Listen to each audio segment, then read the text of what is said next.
Horrible Harry Goes to the Moon by Suzy Kline.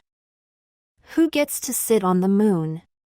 I'll never forget the month of October in 3rd grade. That was when Harry took me to the moon. I know it sounds crazy, but he did. Harry took me to the moon. This is how it all started. It was a Monday. We were sitting on the rug having our morning conversation when Miss Mackle said, "I have a surprise for you, class." We all looked at the teacher. She had a huge brown package. It was bigger than my desk. "What's that?" Sydney blurted out. "An inspiration," Miss Mackle said. And it was on sale at Big Mart. Slowly, the teacher unwrapped the brown packaging. It was a purple couch made of 3 cushions.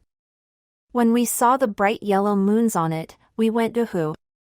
We watched the teacher open up the couch and lay it flat on the floor. Then she sat on it. Now the couch looked like an air mattress with a comfy place for your head. Harry sat down next to her. "Neato," he said.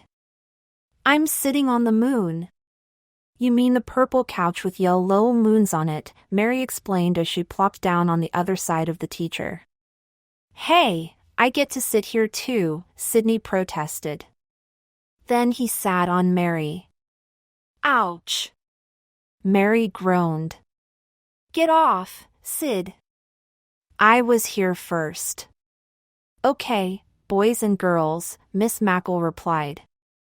"How can we make this fair?" Harry flashed a toothy smile. "It seems fair to me right now." Everyone frowned except Song Lee. She giggled.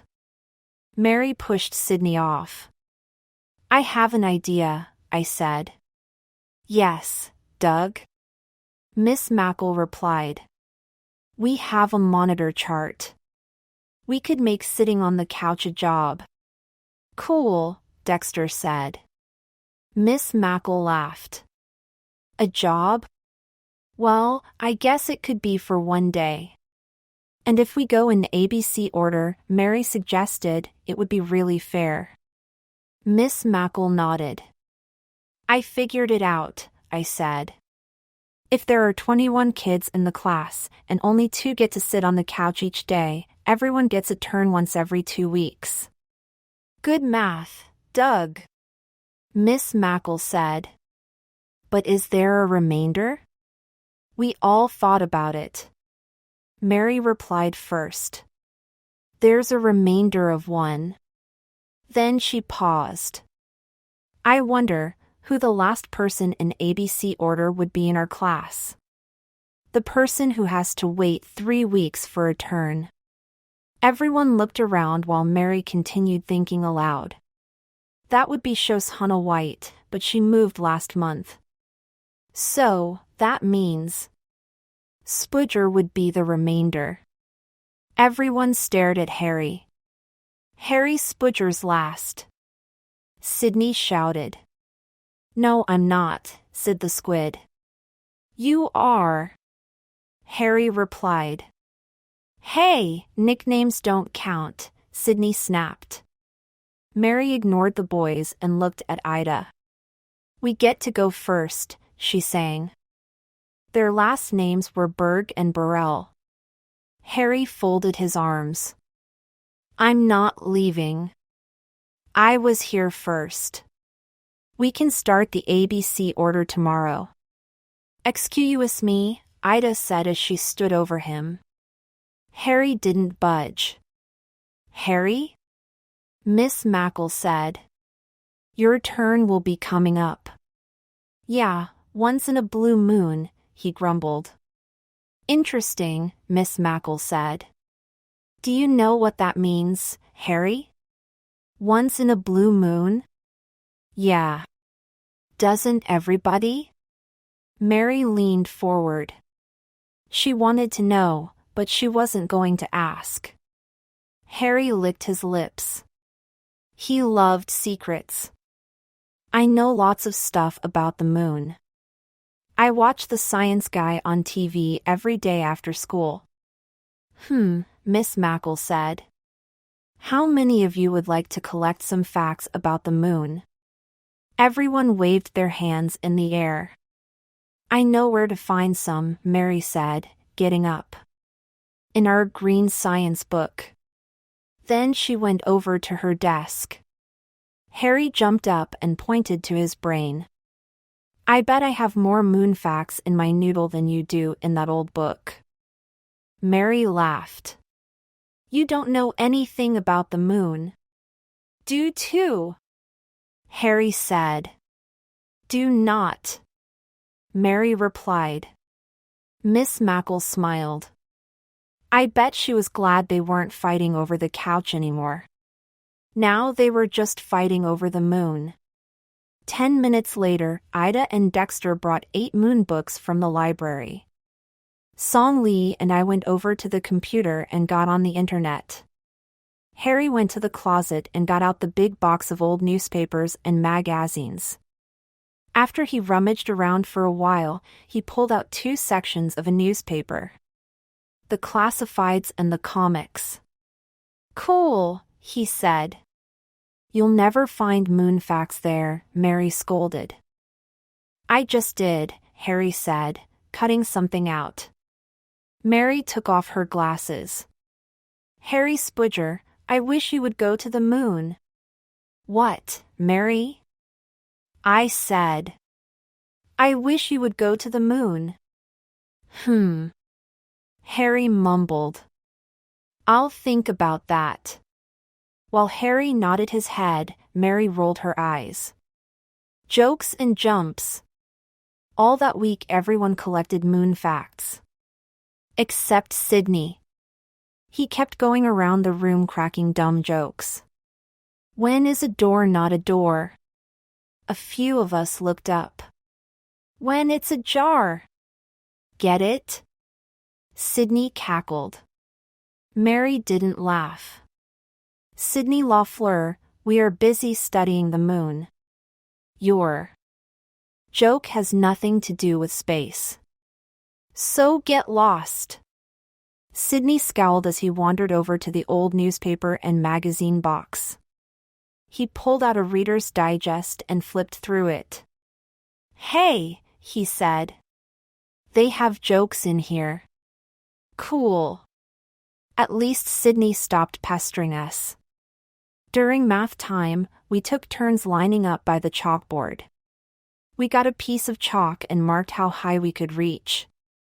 Don't stand on your toes, Miss Mackle said. Just make a chalk mark as high as you can. We did that.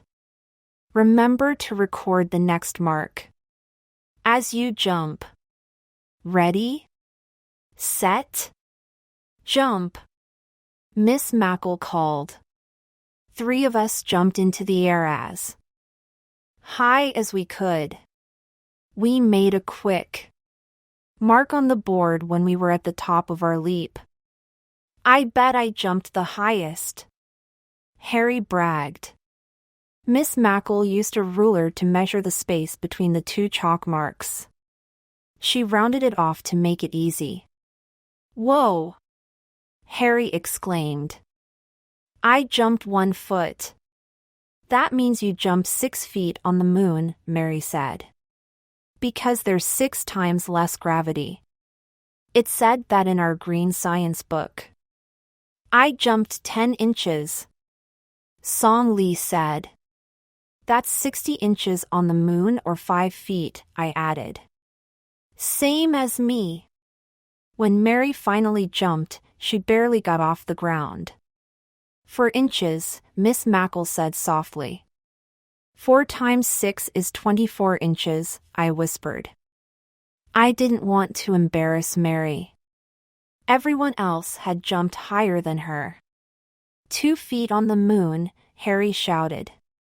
Thanks, Harry Spudger. Mary groaned. Hey Mary, Sydney interrupted. I know what you need, a good joke. This one's about outer space. Mary took off her glasses. Oh, spells and oh, she shouted.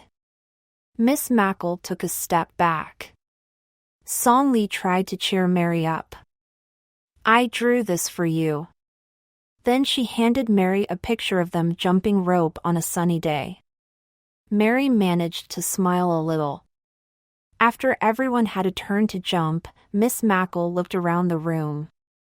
Sydney had his head down. He looked pretty sad. I think we need a break, Miss Mackle said as she walked over to Sydney's desk. Does anyone know a joke about outer space? Sydney's head popped up like a red fishing bobber. I do. I found one in Reader's Digest. It's about heaven. That's out there in space like the moon. Please, Mary moaned. It must be a good one then, Sydney. Tell it to us, Miss Mackle said with a smile. I have it memorized, Sydney bragged. Then he walked up to the front of the room. Well, Sam and Mike were friends. They both loved sports.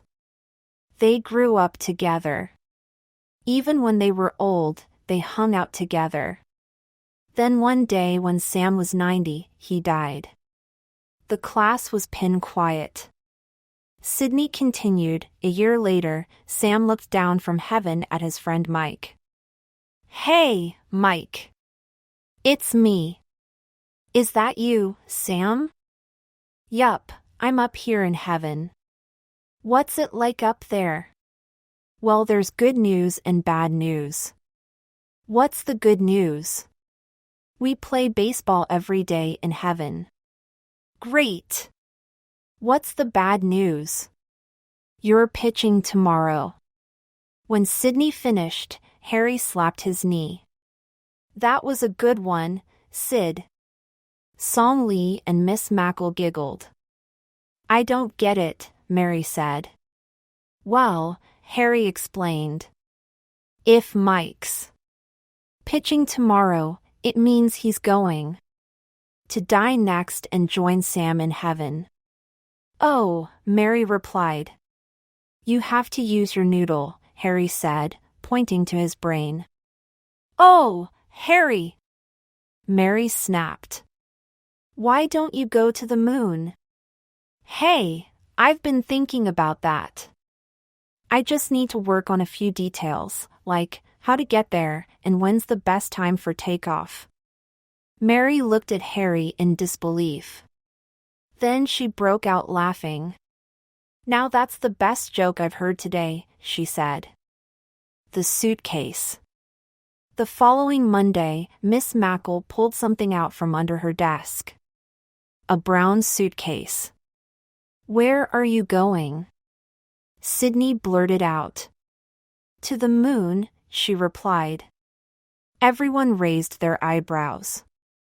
Harry leaned forward on his desk. What did you pack? Sydney asked. I'll show you, she said, and she held up each item. Suntan lotion, dark glasses, insect repellent, a swimsuit, an umbrella, golf clubs, and a paper fan. Then she fanned herself. So, what do you think? Miss Mackle asked. Did I do a good job packing for the moon? You don't need insect repellent. Mary scoffed. It says in our green science book that there's no life on the moon, so there's no bees or mosquitoes or bugs up there. She walked up and pointed.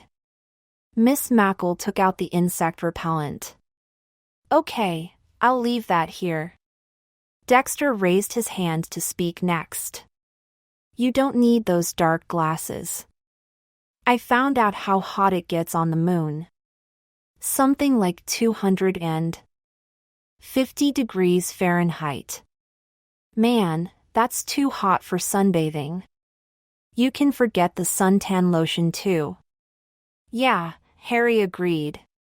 You wear that swimsuit on the moon and you'll crisp up like a potato chip. Do you have to be so gross? Mary replied. Good research. Miss Mackle said, taking out the suntan lotion, the swimsuit, and the dark glasses. Anything else? Song Lee and I raised our hands. Yes, Song Lee. When Alan Shepard walked on the moon, he played some golf. Great! So I can keep my golf clubs. Everyone nodded. But you don't need that umbrella or fan, Mary said. It says in our green science book that it doesn't rain on the moon and there's no air to make a breeze. She sat back down. Miss Mackle took out the umbrella and the fan. In fact, Mary added, there's no water on the moon at all. Harry jumped out of his seat. Wrong. Mary stood up and pounded her desk. I am not. It says so in our green science book. Page. Everyone waited for Mary to find it. Page 132. Everyone looked it up. Even Sydney. Yup. Says so right here. No water has been found on the moon. Mary's right. Harry's wrong. Case closed. Miss Mackle waited.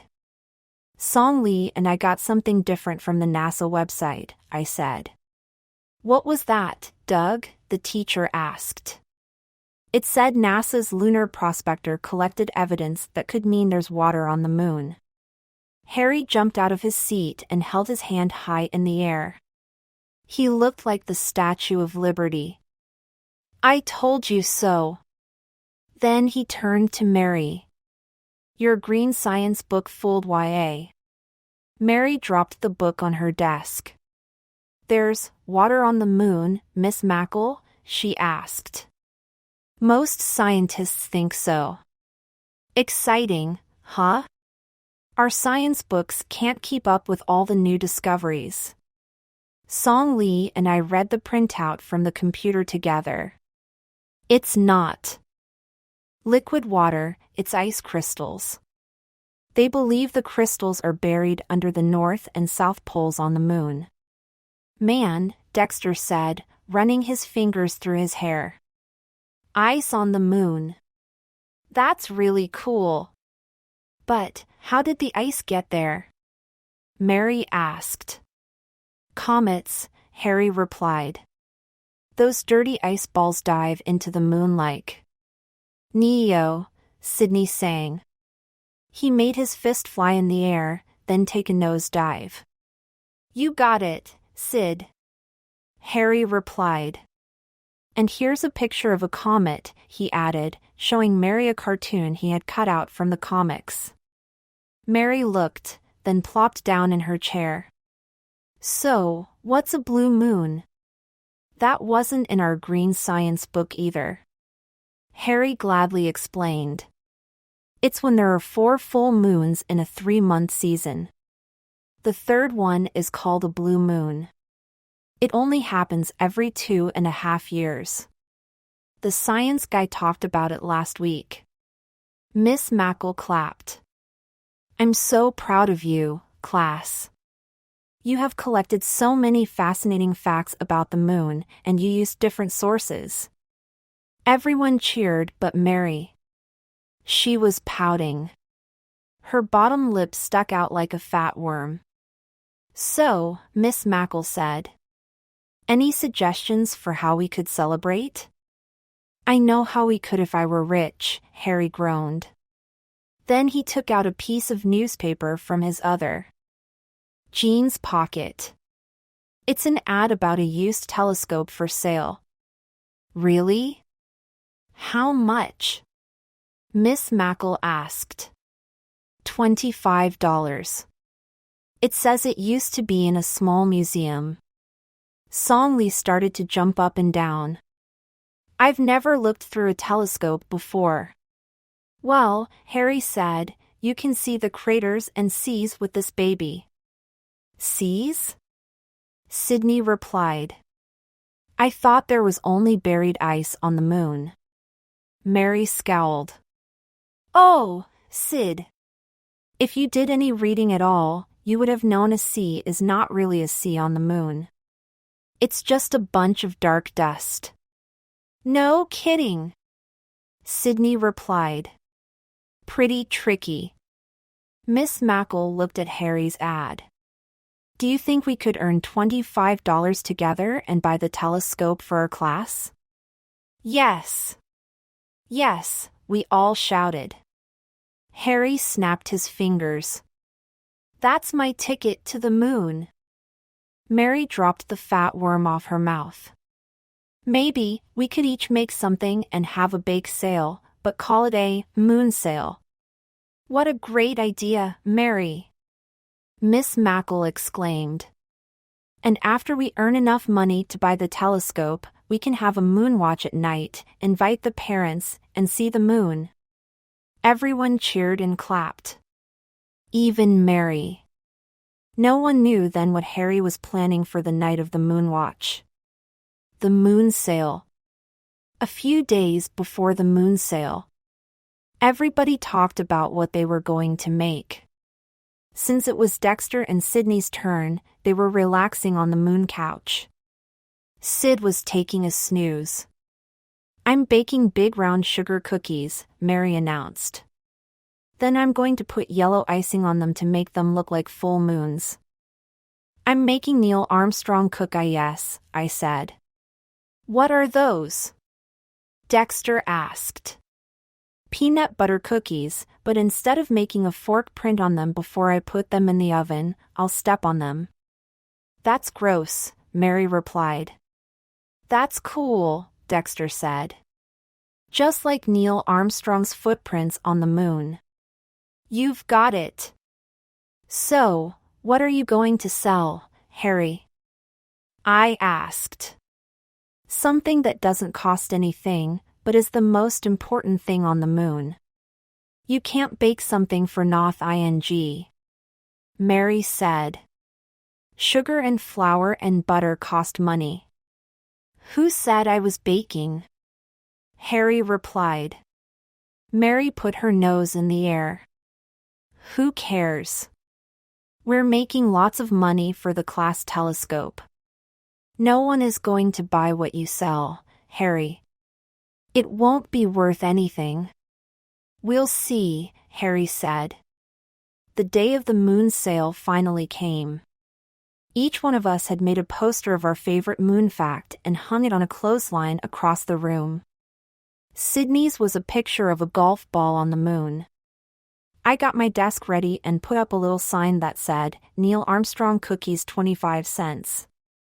Dexter watched while I opened up my plastic container.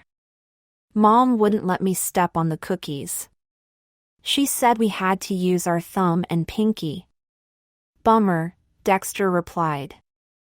I'm charging 50 cents each for my full moon cookies. They're big ones, Mary said.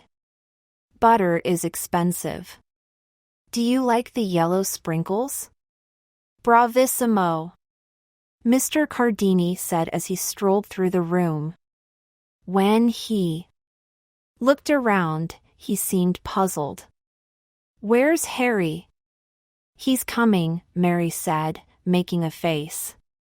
He has to get what he's selling out of the refrigerator downstairs. Mr. Cardini said, buying one of everything. When he finished eating my peanut butter footprint, he licked his fingers. Delicious, but it sure makes me thirsty. Golf balls? Sydney asked. I've got some right here. Each one is autographed by Alan Shepard. That's forgery. Mary sneered. I'll take 2. Mr. Cardini replied. Where did you get that bucket of golf balls? My stepdad used to live behind a golf course. Bravissimo, Mr. Cardini exclaimed again. Song Lee sold the principal an almond crescent cookie for 25 cents. It was shaped like the principal's mustache. Harry finally showed up just as the second graders were coming into our room to buy goodies. Sorry for the delay, Everybody. I'm here with the most important thing on the moon. The second graders gathered around Harry's desk. We did too. We were curious about what Harry was selling that cost nothing to make. Ice. Harry grinned. And I'll add some free water. Each cube is just a nickel. A real bargain. Scusi, Mr. Cardini said, stepping in front of a second grader. I'm so thirsty I can't stand it. Give me 4 cubes, please. Harry quickly counted on his fingers. Then he poured a thermos of water into a large paper cup. That's 20 cents, Mr. Cardini. Where did you get those cups? Mary asked. Paper cups cost money. Mrs. Funderburk in the cafeteria said she had extras. She didn't mind when I said it was for a good cause. Mary rolled her eyes as she looked at the long line next to Harry's desk. Everyone wanted moon ice. Then Mary looked at her 23 big yellow cookies. She had arranged them in 4 even rows of 6, 10 minutes ago. So far she had just sold one. Maybe 50 cents is too much. I'll sell them at a discount price, she said. Good idea, Ida replied. Mary crossed out 504 and changed it to 49 cents. 15 minutes later, Harry was out of ice and water. I sold every cube, he bragged. All 60 of them. Wow. I said. That's $3 of pure profit. Mary slashed her original price in half. Now her sign said full moon cookies 25 cents. When it was all over, we counted up the money we had earned and added it all together. Well, we have $61.50, Miss Mackle said. We can buy that telescope and more moon books. The newest ones, Mary insisted. Yahoo, Harry said. Then he added, hey you guys, I checked the newspaper. The full moon is next Wednesday night, October 24th. We should have our moon watch then. Yes, we all replied. Okay, Miss Mackle said. I'll send home notices, and we'll hope for clear weather. That's when Harry said it. I'm going to the moon that night, so I'm praying for good weather. We all looked at Harry. Yeah, right. Mary groaned. The moon watch. October 24th finally came. It was time for our moon watch. It was dark. It was clear. It was cold. It was exciting. One by one we arrived on the playground at 6:30 p.m. My parents brought me. Mary brought a flashlight with a long handle. It looked like the kind that had 4 batteries. Ida and Song Lee came with Mr. and Mrs. Park. Dexter came with his teenage brother. Sydney was wearing a funny jester winter cap. He was looking for the moon through his stepdad's binoculars, but it hadn't come up yet. There must have been 50 people if you counted the baby sisters and baby brothers. Even Mr. Cardini came. One of the kids even had a little red telescope. While we were lining up by the big old museum telescope, Miss Mackle was busy focusing it. I looked around for Harry. He had said his grandmother was bringing him. Where's the moon? Mary complained. I can't see it. It'll be coming up soon behind that tree, Mr. Cardini said.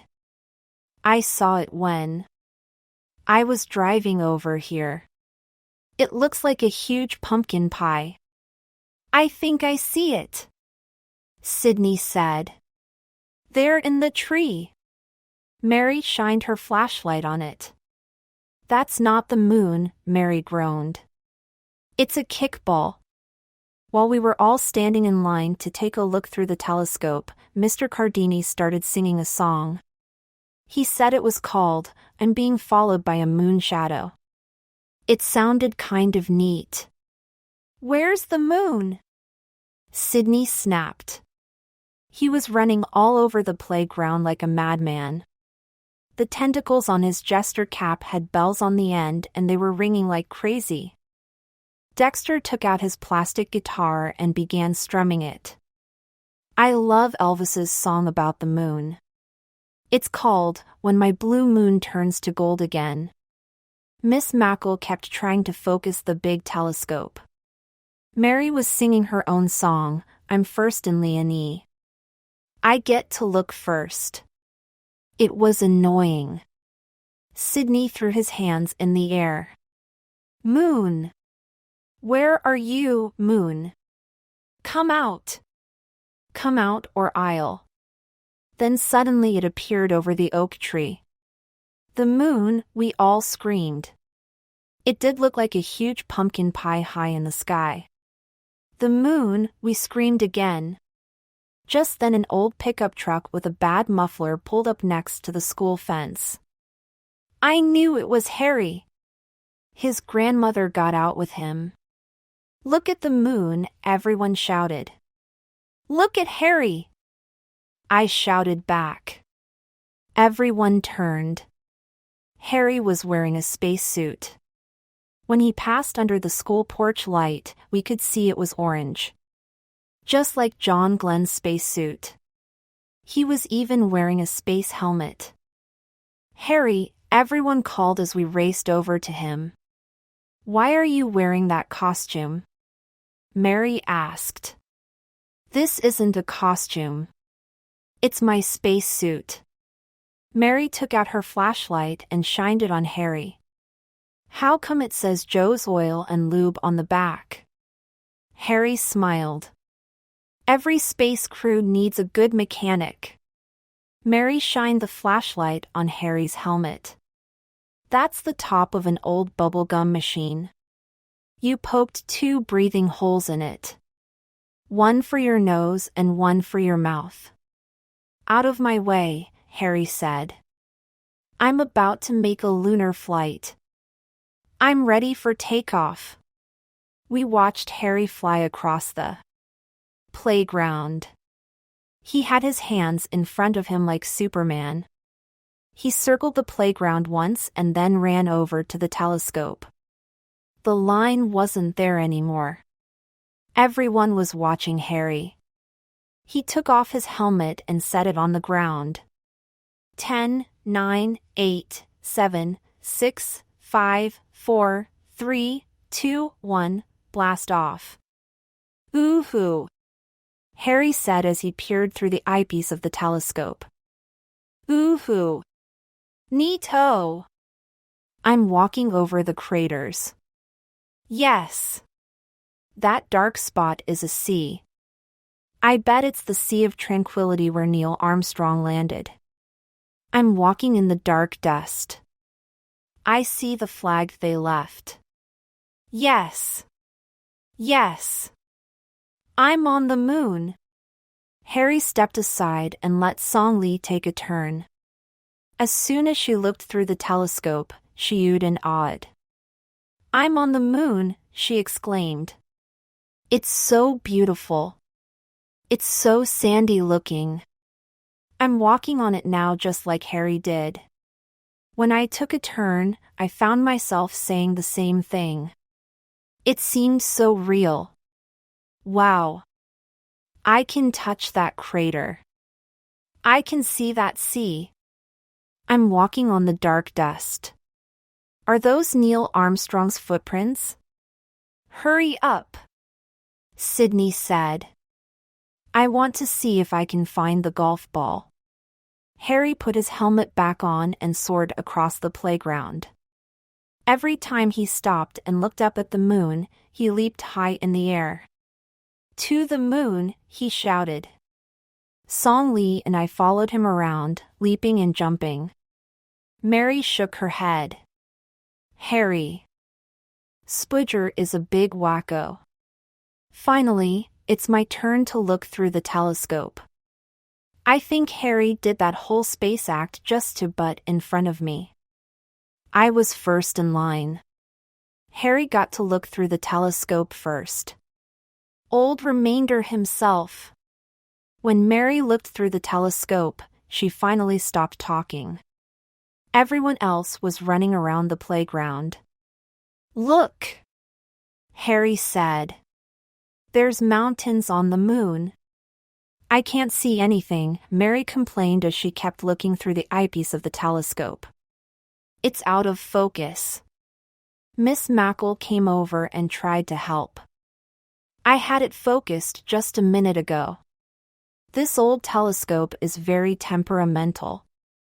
Mr. Cardini chuckled. I don't think it matters anymore. Harry will take you to the moon. Please, Mary groaned. She wasn't buying it. But I did. And so did the rest of the kids. Harry made us feel like we were on the moon that night. And that's almost like being there.